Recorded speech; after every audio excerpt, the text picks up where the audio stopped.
오늘은 우리 연합속회로 모여서 함께 예배드립니다. 오늘 함께 나눌 말씀의 제목은 회개하는 마음입니다. 오늘 말씀은 짧은 이야기를 나누면서 시작해 보려고 합니다. 옛날 어느 성읍에 두 사람이 살고 있었습니다. 그 중에 첫 번째 사람은 아주 부유한 사람이었습니다. 그래서 부러울 것 없이 살아가고 있던 사람이었죠. 또 다른 사람이 있었습니다. 그 사람은 부유한 사람과 반대로 가난한 사람이었습니다. 그래서 열심히 자신에게 맡겨진 일을 하면서 살아가고 있었습니다. 이 부유한 사람과 가난한 사람의 차이가 있었는데, 부유한 사람은 그의 재산에 양과 소가 아주 많이 있었습니다. 그러나 가난한 사람은 아무것도 없고 자기가 사서 기르는 작은 암양 새끼 한 마리가 있었습니다. 어린 양은 자신을 길러주는 주인과 그들의 자녀들과 함께 먹고 마시고 같이 누워서 자면서 동물이지만 그들의 딸처럼, 가족처럼 함께 살아갔습니다. 이렇게 살아가는 중에 부유한 사람네 집에 어느 손님이 찾아오게 됩니다.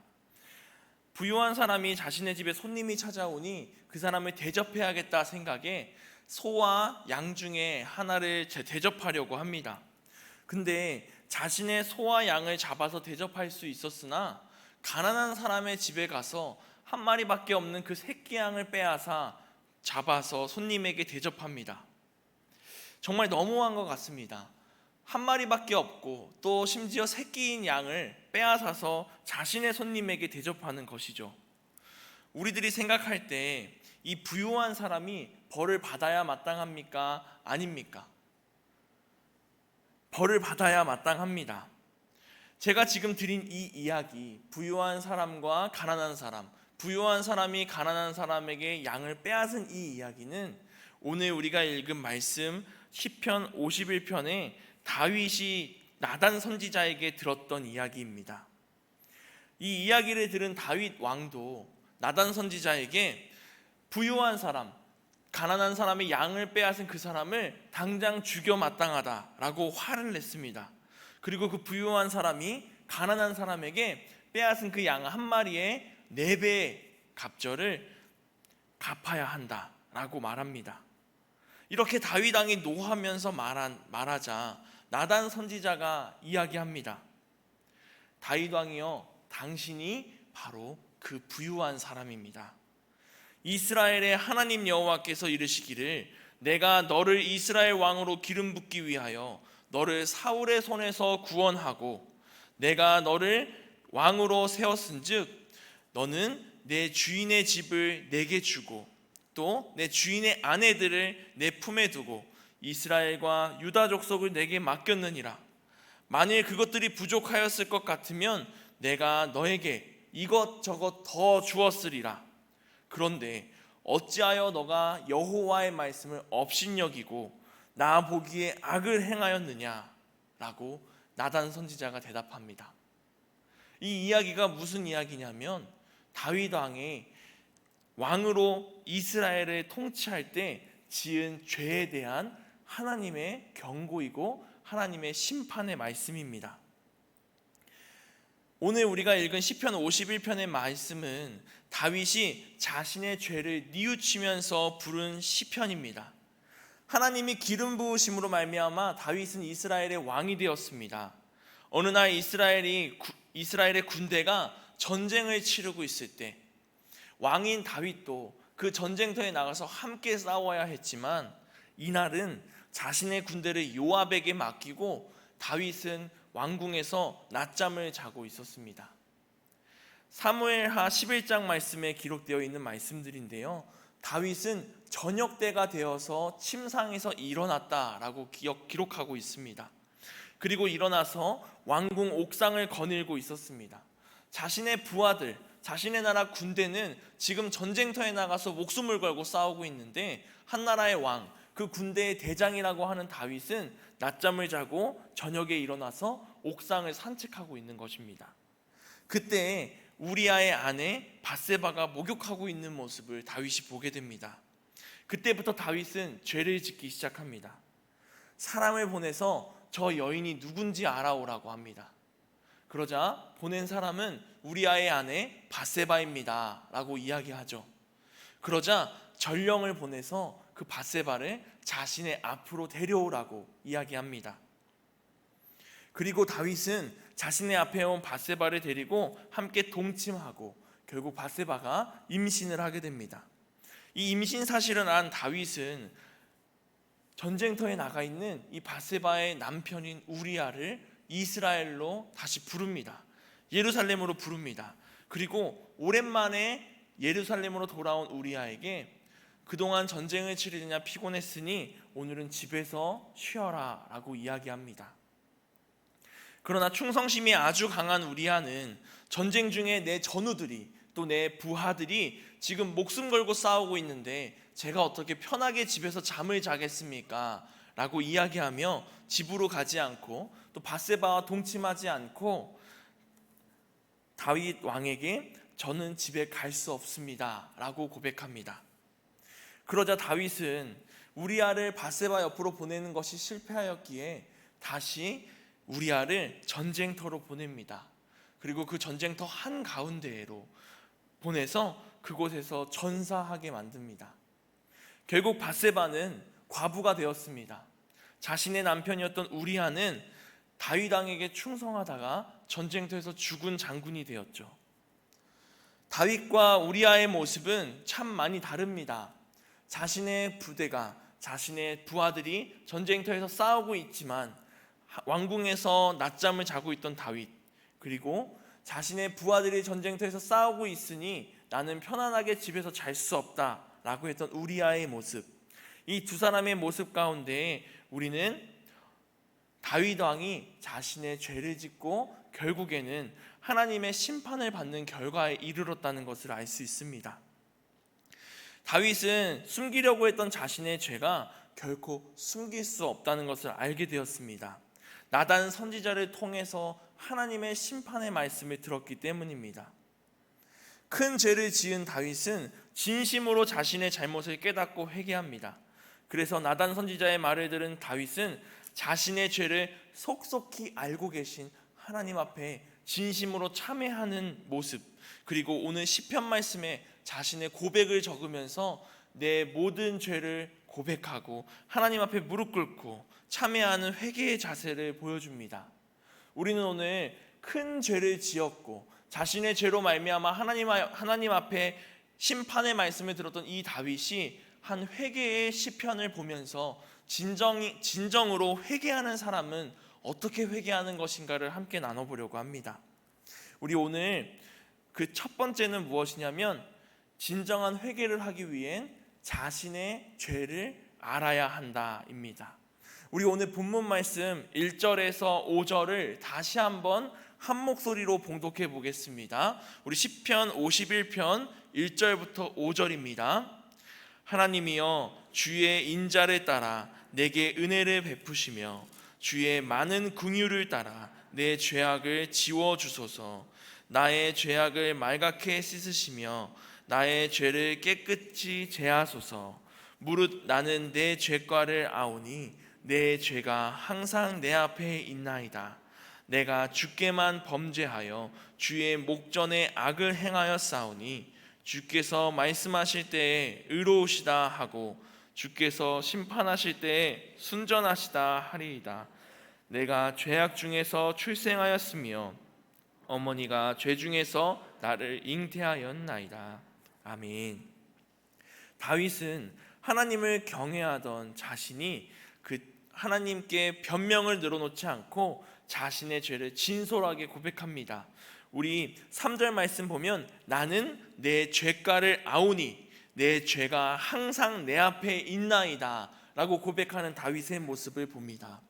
다윗은 자신이 지은 그 큰 죄가, 그 막중한 죄가 항상 나를 지켜보고 내 앞에서 나를 노려보고 있습니다 라고 고백합니다. 자신의 죄가 단순한 잘못을 넘어서 하나님이 나에게 주신 그 기름 부으심에 정반대되는 행동, 하나님의 말씀에 정반대되는 행동이었음을 고백합니다. 그리고 하나님이 가라고 하셨던 그 왕의 길, 하나님의 나라를 이끄는 그 길에서 벗어났다고 고백합니다. 우리아를 포함한 이스라엘 백성에게, 그리고 이스라엘의 자녀 삼은 하나님께 이 죄를 모두 고백합니다. 왕이었던 다윗이 자신이 지은 이 수치스럽고 치욕스러울 수 있는 죄를 하나님께만 고백한 것이 아니라 그 나라 모든 백성들에게 고백합니다. 시편 51편 말씀에 그 위에 작은 소제목이 있는데, 제가 가지고 있는 성경에 이렇게 기록되어 있습니다. 다윗의 시, 인도자를 따라 부르는 노래. 다윗이 바세바와 동침한 후 선지자 나단이 그에게 왔을 때 라고 기록되어 있습니다. 다윗이 이 시편을 기록하고 나서 인도자를 따라서 모든 백성이 이 시편을 함께 부르고 찬양할 수 있게 만들었다는 것입니다. 그러니 백성들이 우리나라 왕이 지은 죄를 알게 되고 그 왕이 회개하는 기도를 함께 찬양했다라는 것이죠. 내가 진정으로 회개하기 위해선 이와 같이 나의 죄를 내가 알고 나의 죄를 하나님께 고백하고, 또 내가 죄 지은 사람에게 나의 죄를 이야기하고 회개하며 나가는 우리가 되어야 할 줄 믿습니다. 자신의 지은 죄를 백성들에게 모두 공개했다라는 것은 이제 내가 내 죄를 숨기려고 하지 않고 모두에게 공개함으로 더 이상 죄를 짓지 않기 위해 노력하는 모습입니다. 하나님 앞에서 진정한 회개한다는 것은 나의 죄를 알고 공개하고 더 이상 숨기지 않는 태도부터 시작하는 것입니다. 진정한 회개의 그 두 번째 모습은 하나님께 긍휼을 구하는 모습입니다. 우리 이번에도 6절에서 12절 말씀을 다 함께 읽어보도록 하겠습니다. 시편 51편 6절에서 12절 말씀입니다. 보소서, 주께서는 중심이 진실함을 원하시오니 내게 지혜를 은밀히 가르치시리이다. 우슬초로 나를 정결하게 하소서. 내가 정하리이다. 나의 죄를 씻어주소서. 내가 눈보다 희리이다. 내게 즐겁고 기쁜 소리를 들려주시사 주께서 꺾으신 뼈들도 즐거워하게 하소서. 주의 얼굴을 내 죄에서 돌이키시고 내 모든 죄악을 지워주소서.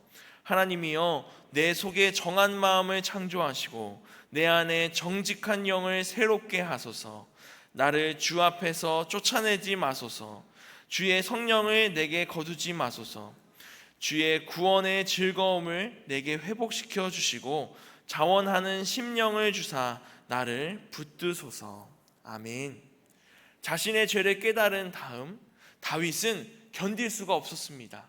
그래서 정결 예식에 나의 마음과 몸을 깨끗하게 하는 그 정결 예식에서 사용하는 우슬초로 자신을 정화해 달라고, 하나님, 제 몸 가운데 제 마음 가운데 지은 죄를 깨끗이 없애주시옵소서 기도합니다.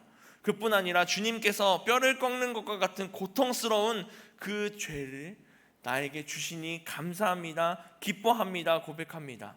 아무리 고통스러워도 하나님이 그에게서 얼굴을 돌리시면 아무 소용이 없는 것을 다윗이 이번 기회를 통해서 알게 된 것입니다. 내가 하나님의 인도하심을 따라 걸어가던 사람일지라도 내가 한순간 벗어나서 내가 죄를 지었을 때 내 몸의 뼈를 꺾는 것 같은 그 고통 속에 있고, 그로 말미암아 하나님으로부터 멀어지는구나 라는 것을 깨달은 다윗은 하나님, 이것을 알게 하시니 감사합니다, 기뻐하며 찬양합니다. 죄인일 수밖에 없는 자신을 근본적으로 내가 그저 사과하는 것으로부터 끝나는 것이 아니라 내 마음 가운데 있는 모든 죄가 깨끗이 씻어지게 하여 주시옵소서 간절히 기도하는 다윗의 모습입니다. 오늘 우리가 마지막으로 찬양했던 것처럼 정결한 마음 주시옵소서, 내 안에 정직한 영을 새롭게 하여 주시옵소서 기도하는 다윗의 모습입니다. 그저 죄를 용서하여 주시옵소서에서 끝나는 것이 아니라 주님, 저를 새롭게 하여 주시옵소서. 내가 다른 사람이 되고 이전 것은 지나갔으니 버리고 새로운 사람 되게 하여 주시옵소서 기도하는 우리들 되길 소망합니다. 자신에게 하나님의 성령이 떠나는 것을 두려워한 다윗은 죄를 용서할 수 있는 분은 오직 하나님 한 분뿐이시다라는 것을 고백합니다. 용서하여 달라고, 나에게 하나님의 긍휼을 베풀어 달라고, 내가 용서받을 수 있는 분은 하나님뿐이시고 내가 주님께 용서받을 수 있는 죄인이니 나와 함께 해달라고 고백하며 나아갑니다. 우리는 때로 삶을 살아가면서 다윗과 같이 하나님께 죄를 짓고 내가 그것을 죄인 줄 모르고 살아갈 때가 참 많이 있습니다. 그럴 때마다 주님께 간구하는 자녀들이 되길 소망합니다. 내 마음속에 정한 마음을 주세요. 내 안에 정직한 영을 새롭게 하여 주시옵소서. 제가 죄로부터 멀어지게 하시고 하나님께로는 가까워지게 하여 주시옵소서. 기도하는 우리들 되길 소망합니다. 제가 오직 하나님이 나에게 주시는 구원의 즐거움과 기쁨을 회복하게 하여 주시옵소서. 다시 구원받은 자녀로 살아가게 하여 주시옵소서. 기도하는 우리가 되어야 할 줄 믿습니다. 코로나 기간을 지내면서 많은 성도들이 교회를 떠났습니다. 많은 이들이 하나님과 멀어진 삶을 살았습니다. 습관적으로 교회에 나옵니다. 발걸음은 교회로 인도되지만 내 마음은 하나님으로부터 멀어진 삶을 살고 있습니다. 우리는 함께 기도할 때입니다. 다윗과 같이 주님, 이전에 나의 신앙의 생활과 나의 믿음은 다 버리고 새로운 영을 더하여 주시옵소서. 다시 한번 기초부터 반석 위에 차근차근 세워나가는 우리가 되게 하여 주시옵소서. 기도하는 우리가 되길 소망합니다. 여름철 바다로 휴가를 가면 뉴스에 많은 어려운 기사들이 뜹니다. 아이들이 바닷물에 쓸려가기도 하고 또 많은 사람들이 동시에 파도에 휩쓸려 가기도 하고 계곡에 빠져서 돌아오지 못하기도 하고, 이와 같이 육지로부터 점점 멀어지는 사람은 다시 돌아올 수 없습니다. 돌아오기 위해선 더 많은 힘이 필요한 것입니다. 우리가 튜브를 타고 둥둥 바다 위를 떠다닐 땐 지금 내가 육지로부터 멀어지고 있는지도 모르고 그저 즐겁고 행복합니다. 하지만 정신을 차렸을 땐 이미 파도에 휩쓸려 육지와 멀어진 나를 발견하고 다급하게 발버둥 치지만 육지로 돌아오는 것이 참 어려움을 깨닫게 됩니다. 이처럼 하나님으로부터 멀어지는 것은 참 쉽습니다. 그냥 즐겁고 기쁜 삶을 살아가면서 한 주, 두 주, 한 번, 두 번 교회에 안 가고 교회에 왔지만 내 마음이 점점 멀어지는 삶을 살아갑니다. 그때는 다윗과 같이 내가 죄를 짓고 있구나, 하나님과 멀어지고 있구나 알아채지 못합니다. 그러나 하나님께서 심판하시고 하나님께서 경고하실 때 그제서야 알아챕니다. 아, 내가 너무 멀어졌구나, 하나님으로부터 너무나도 멀리 떨어졌구나 알게 됩니다. 그렇게 정신 차리고 나서 내 힘으로 하나님 앞으로 가려고 발버둥 치고 수영하고 내가 다른 것을 붙잡고 하나님께로 가려고 하지만 떠내려올 때보다 다시 하나님 앞으로 가까이 갈 땐 몇 배의 힘듦과 고난과 고통스러움을 경험하게 됩니다. 이럴 때일수록 기도하며 하나님의 힘으로 하여 주시옵소서. 성령님의 능력으로 나를 붙잡아 주시고 나를 다시 구원받은 자녀로 살아가게 하시고 그 구원의 즐거움으로 살아가는 자녀 되게 하여 주시옵소서. 나를 이끌어 주시고 나를 붙잡아 주시고 나와 함께 하여 주시옵소서. 기도하는 우리가 되길 소망합니다. 이것이 진정한 회개를 하고 하나님 앞으로 나아가는 자녀들의 모습일 줄 믿습니다. 우리 마지막으로 세 번째는 의로운 삶을 주님께 드리는 자녀가 되어야 합니다. 의로운 삶이란 무엇일까 한번 생각해 보면 오늘 다윗이 13절 이하의 말씀 가운데 기도하고 있는 것을 보며 알 수 있습니다. 13절 말씀에 다윗은 범죄자에게 주의 도를 가르쳐서 죄인들이 돌아오게 하겠다 이야기합니다. 범죄자라고 하는 것, 세상의 법을 어기고 죄를 지은 사람이 범죄자라고 생각할 수 있습니다. 그들도 범죄자입니다. 하지만 하나님 앞에 죄를 짓고 하나님으로부터 멀어진 자들도 범죄자라고 부를 수 있습니다. 이와 같이 우리들은 모두 하나님 앞에 죄인입니다. 그러나 우리들이 먼저 회개하고 새로워져서 내 이웃들, 우리 가족들, 내 친구들에게 죄를 짓고 하나님으로부터 멀어지고 있는 것을 모르는 자녀들에게 하나님의 말씀을 전하고 그들을 돌아오게 하는 자녀가 되는 것이 하나님의 의를 찾는 자녀일 줄 믿습니다.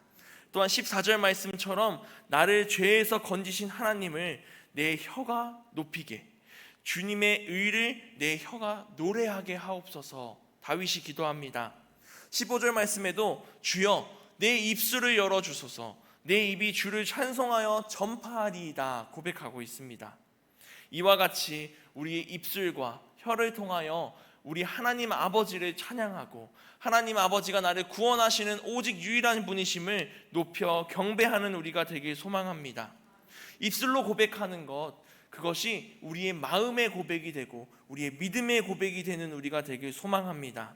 그렇게 될 때 우리의 믿음이 다시 한번 바로 서게 될 것이고, 이 우리의 고백을 들은 이 땅 가운데 죄짓고 하나님 앞으로 돌아오지 못하는 이들이 하나님으로 돌아올 수 있는 복음의 메시지가 되길 기도하며 소망하는 우리들이 되길 소망합니다.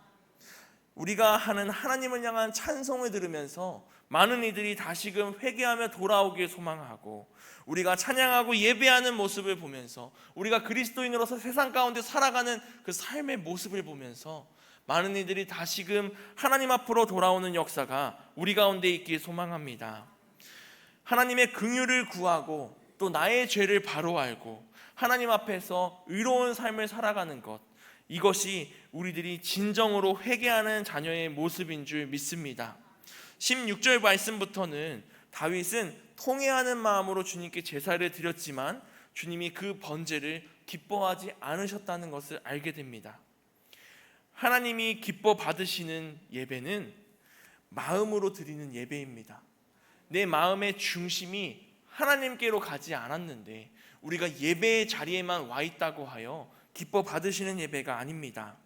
우리가 먼저 나의 마음과 나의 생각과 나의 몸과 정성을 다해서 주님께 예배드리는 자녀들이 되길 소망합니다. 우리가 드리는 회개와 예배가 진실한 마음으로 이루어지는 것을 하나님께서 원하고 바라고 계십니다. 이렇게 우리가 죄를 자복하는 것으로 끝나지 않고 죄를 용서하신 하나님께 전심으로 찬양할 때 우리에게 변화된 삶을 더하시는 분이 우리 하나님이신 줄 믿습니다.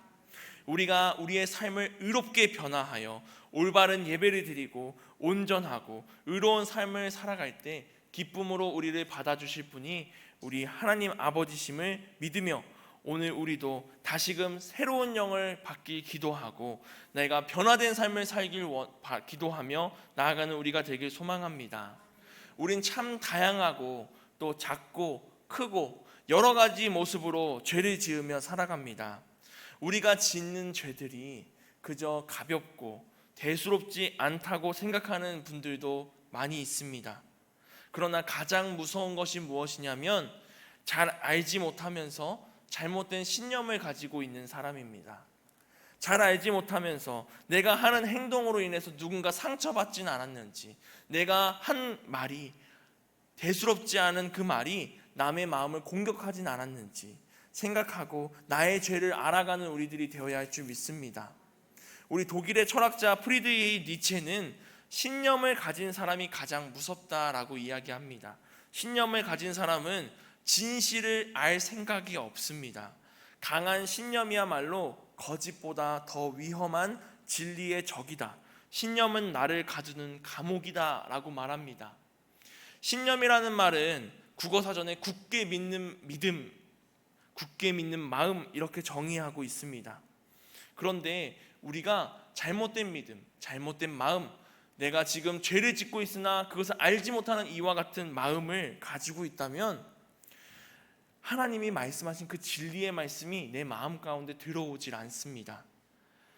하나님이 원하시는 길이 어디인지 제대로 알지도 못하면서 내가 하는 것이 하나님의 길이고 내가 믿는 것이 하나님을 향한 믿음이고 내가 기도하는 것이 하나님이 원하시는 것이라는 잘못된 믿음을 갖고 있다면 그저 내 안에 갇혀서 죄를 계속해서 짓는 수레바퀴에 갇힌 것이 되는 것입니다.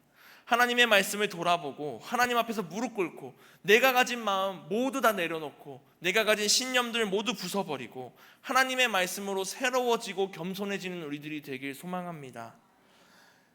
다윗처럼 나의 죄를 깨닫고 하나님께 솔직히 고백하며 하나님의 긍휼하심을 구하고 또 우리가 전심으로 하나님 앞에 의로운 예배를 드리고 순결한 삶을 살아갈 때 우리 마음 가운데 하나님이 회개를 더하시고 또 회개의 기쁨을 더하시고 구원의 기쁨을 더하실 줄 믿습니다. 우리 함께 주님 앞에서 새로워지는 자녀들 되길 소망합니다. 기도하겠습니다. 사랑하는 하나님, 감사합니다. 오늘 우리들 가운데 주님이 주신 말씀으로 다윗과 같이 회개하는 우리들 되길 소망합니다.